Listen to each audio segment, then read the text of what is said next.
চাওক নমস্কাৰ, মই শ্যাম কোচ, ধুবুৰী পশ্চিম জিলা কমিটিৰ আকাশৰ সভাপতি। আজি আমি আহিছোঁ আমাৰ গোলগঞ্জ থানাত। আজি এখন আমাৰ এজাহাৰ দিলোঁ। যোৱা 8 তাৰিখে মই একচুৱেলি চাৰিআলিৰ পৰা আহোঁতে আমাৰ গোলগঞ্জৰ ওচৰত হাইৱে গৌৰং বজাৰৰ ওচৰত স্থানীয় ৰাইজে আমাৰ বহিৰাজ্যৰ পৰা যি ব্ৰইলাৰ মুৰ্গী আহিছিল সিহঁতে আটক কৰি পেলাই সোধ-পোছ কৰি আছিল। এইখিনি সময়ত ময়ো কৈছিলোঁ, মই যাই পেলাই ইহঁতৰ যি কাগজ পাতি নথি পত্ৰ আছিল মই সুধিলোঁ। সোধাৰ পিছত কয় ইহঁতৰ কোনো নথি পত্ৰ নাই।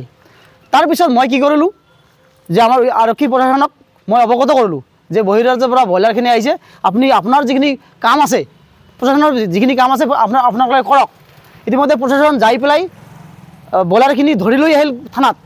তাৰ আগতে মই এটা বাইট দিছিলোঁ প্ৰশাসনৰ এগেইনষ্টত আৰু চিণ্ডিকেটৰ বিৰুদ্ধে মই এটা বাইট দিছিলোঁ। কিন্তু বাইট দিয়াৰ পিছত প্ৰদীপ শেঠ টেক্সি আৰু আজিলে মোৰ পৰা পইচা বিচাৰে। ইহঁতে বাইট লৈছিল, বাইট লোৱাৰ পিছতো পইচা বিচাৰে। 10,000 টকা বিচাৰিছিল, কিন্তু মইতো দিয়া নাছিলোঁ। ইমান ৰাতি মই ক'ত পইচা পাম? তাৰপিছত মই ঘৰত আহিলোঁ।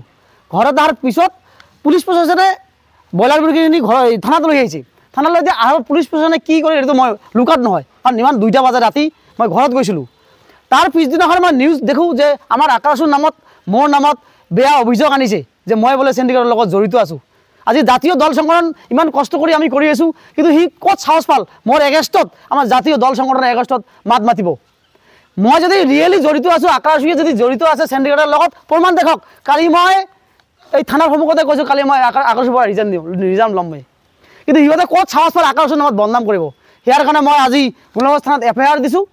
প্ৰদীপ শেঠ টেক্সি আৰু আজিনৰ নামত, নেশ্যন এনিৰ নামত আজি আমি FIR দিলোঁ। আজি আৰক্ষী অধীক্ষক মহোদয় আমি জনাম, আমাৰ মেমৰেণ্ডাম দি জনাম যে ইমিডিয়েট এইটো তদন্ত হ'ব লাগে আৰু দোষীক উচিত শাস্তি দিবৰ কাৰণে আমি আজি গোলগঞ্জ থানাত FIR দিছোঁ।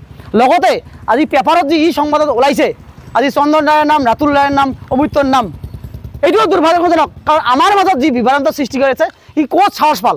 আজি আমাৰ UG আকাশৰ কাৰ্যকৰী সভাপতি আছে চন্দন ৰায়, ইহঁৰো নাম ওলাইছে। হয়, এক দুৰ্ভাগ্যজনক বিষয়। কাৰণ আক্ৰাছুৰ নামত যিকোনো তথ্যবিহীন যদি কোনোবাই লিখে, এক দুৰ্ভাগ্যজনক বিষয়। আৰু যোৱাকালি যিটো ঘটনা ইতিমধ্যে সংবাদ নামৰ এখন ডিজিটেল বাতৰি কাকতত লিখিছে, যোনে লিখিছে এয়া অতিকৈ দুৰ্ভাগ্যজনক। আৰু এই বাতৰি কাকতখনত আচলতে মোৰ নামটো চাঙৰাইছে, এয়া হাস্যকৰ বিষয়। আৰু কি তথ্যৰ আধাৰত, কি প্ৰমাণৰ আধাৰত তেওঁ লিখিছে, আৰু যদি প্ৰমাণ আছে তেওঁ প্ৰমাণখিনি ৰাজহুৱা কৰিব লাগিছিল।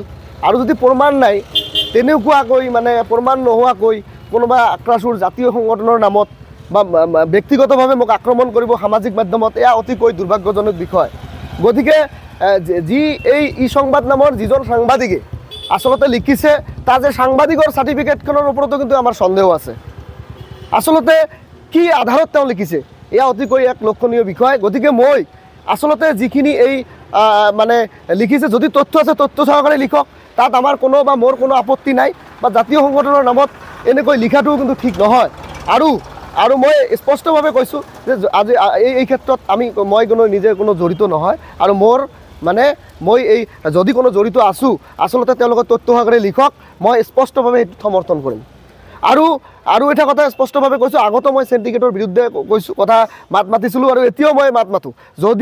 যদি চিণ্ডিকেট চলি আছে তেওঁলোকে বন্ধ কৰক। এইটো বিভাগীয় কৰ্তৃপক্ষ আছে, প্ৰশাসন আছে, চৰকাৰ আছে, তেওঁলোকে বন্ধ কৰক, আমাৰ সমৰ্থন আছে, তাত আমাৰ কোনো ধৰণৰ কোনো আপত্তি নাই।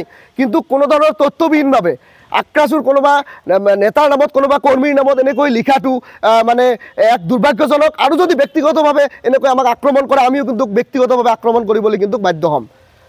এইখিনিকে মোৰ কথা। আৰু এনেকুৱা দুই এজন কিছুমান সাংবাদিকৰ কাৰণে কিন্তু সংবাদ জগতখন কিন্তু এক কলংকিত হৈছে। তাৰ কাৰণে মই যিসকল আচলতে এই সংবাদ জগতখন সমাজৰ হৈ কাম কৰি আছে, তেওঁলোককো দৃষ্টিগোচৰ কৰিছোঁ যদি এই ক্ষেত্ৰত যদি তেওঁলোকো মাত মাতে, আৰু তথ্য যদি আছে তেওঁ স্পষ্টভাৱে তথ্যৰ আধাৰত তথ্যখিনি দাঙি ধৰক, আমি সমৰ্থন জনাম। আৰু যদি তথ্য নাই, FIR দিয়া হৈছে ইতিমধ্যে আমাৰ ধুবুৰী জিলা পশ্চিম জিলা আক্ৰাছুৰ সভাপতি শ্যাম ৰায় ইতিমধ্যে আমাৰ গোলগঞ্জ থানাত এই দুজন সাংবাদিকৰ নামত, যিজনে ধন দাবী কৰিছে, তেওঁৰ নামত কিন্তু FIR দিছে। গতিকে আমি আৰক্ষী অধীক্ষক মহোদয়ক অনুৰোধ জনাইছোঁ যে ইমিডিয়েট ইয়াৰ ওপৰত এটা একশ্যন হ'ব লাগে বুলি আমি অবিভক্ত গোৱালপাৰা ধুবুৰী জিলা আক্ৰাছুৱে আমি দাবী জনাইছোঁ।